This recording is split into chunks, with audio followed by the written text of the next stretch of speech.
All right, with this solo, just like any other solo that I do, I try to use as many weapons as I possibly can to boost up the quality of love and excitement in it.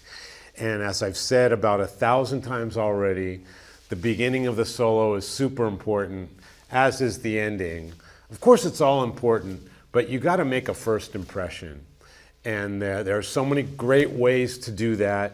And one of the ways, you have to think of which way you're going to do, what you're going to do at the beginning that makes this solo cool.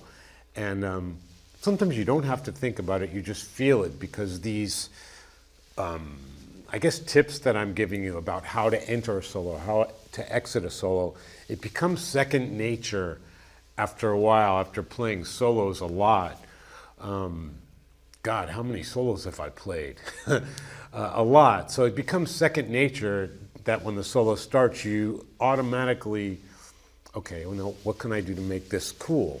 You automatically think that way. So one of the ways, which I don't believe we've talked about yet so far, is playing off the vocal of the song. So if you know the song, if you don't know the song, go look it up, watch the video on YouTube. It's called The Perfect World. The chorus, the main melody of the chorus, sounds like this.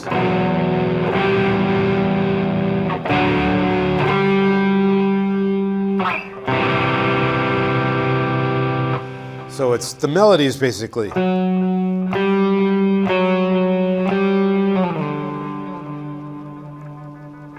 That's the melody, that's the main melody of the chorus. So there's kind of two basic ways to play off a melody. One way is to actually play the melody, and one way is to kind of answer the melody.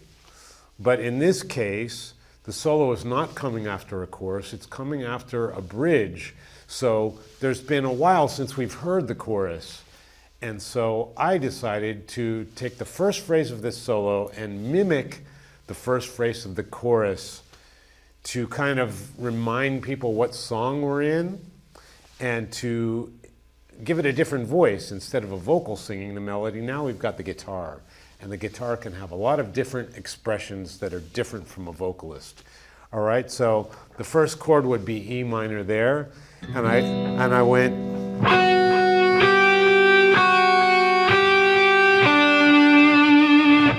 But as you know, I'm never just going to play the melody as simple as that, right? So that's the melody, but I'm going to express it here. So what am I going to do? So there's a million ways to play this first note. You could go.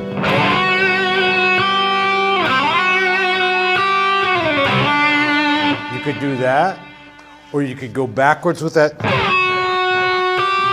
for that F sharp. Or you could go.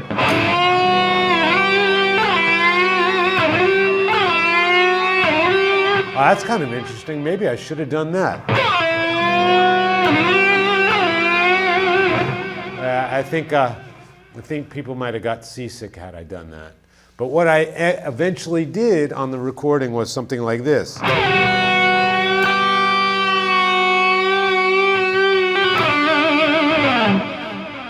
So I took the melody and I just basically took the vibe of the notes. I didn't play the melody in time like. I didn't do that. I went.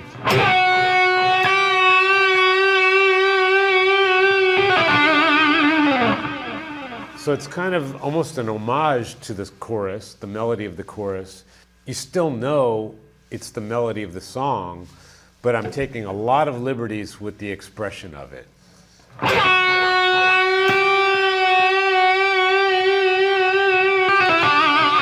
So I didn't even play more than 3 notes of the chorus. The chorus melody is this.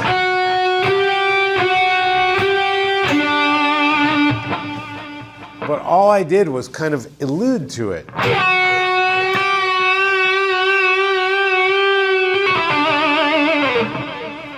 And that's enough of the chorus. So I kind of got you in by playing something that was familiar to you if you'd listened to the song up until then, you've heard the chorus a couple times already. It's kind of, your ears are trained to hear that. So when I went and did this, it's, oh, that's that melody again, but it's on guitar. So you kind of focus in on that subliminally.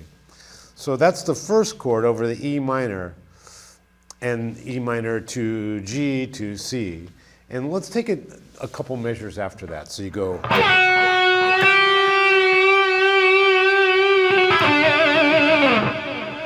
And then the chord progression happens again, and then I do another thing that I'm talking about very often in this video, which is repeating things. And now, when I say repeating things, it doesn't have to be a lot of repetitions, it doesn't have to be very obvious, but you should consciously think of little repetitions that you can do. And this solo is a pretty cool example of doing that. So I go, and then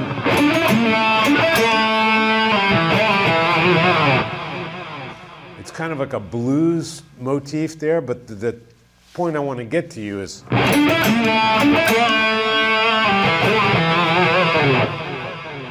you could say that not repeating would be another interesting option. That would actually give the notes a little bit more time to breathe, but I just thought we've been playing slow long enough for this whole first 10 seconds or so. I thought it might have a little more juice to double it up. But these are the type of choices you have to make.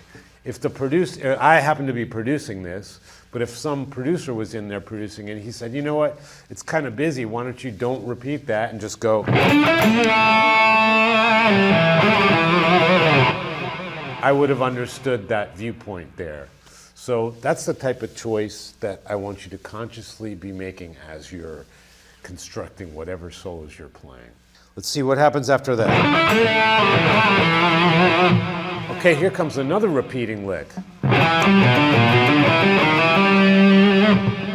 kind of repeats, but it's like, doesn't really sound like a big repeated lick, but let me show you this lick here, and maybe you can get something from it. It's an interesting fingering. We're in the key of E minor here, and it's...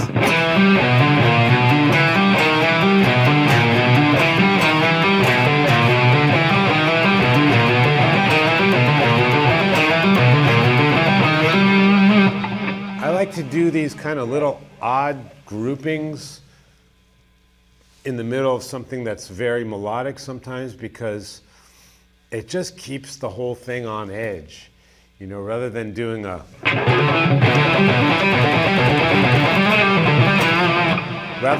something that's super easy to relate to, I kind of tend to do these little odd groupings. I think this was a real interesting one. And of course they happen subliminally at this point, because I've been playing forever. And the longer you play, the things that you come up without thinking about sometimes are way better than the things that you come up when you're thinking about it. But for now, I want you to be very conscious of what you're learning here. So when you do this, it can lead you to a nice place to continue the solo. So from previous part, it goes.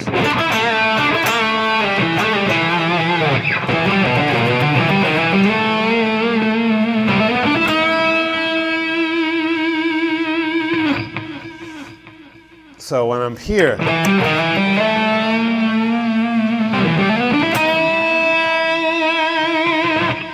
it's just really sexy to play those like flat fives in there.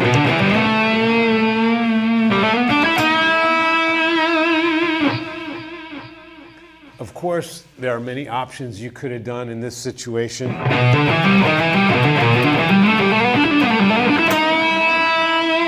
I knew my target note was going to be on this E up here to hit over the C chord. So that was what I was going for. But how do you get from this one position to C is where you make your choices. So I made those choices, but you could go a million different ways. I'll give you a couple more.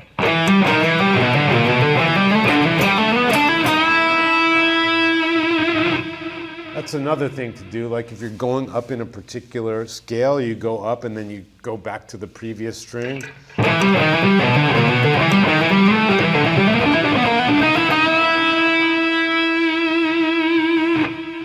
You know, the target note is the most important thing, but the fun happens when you're deciding what to do between the target notes.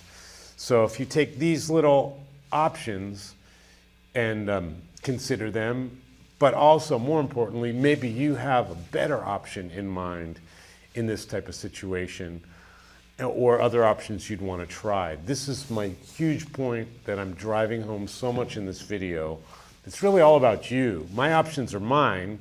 Of course, you can take them and do with them what you will, but like, you've always got to consider the options. So to wrap up, what we've got right now is the first half of this solo, and I'll play what you got right now together.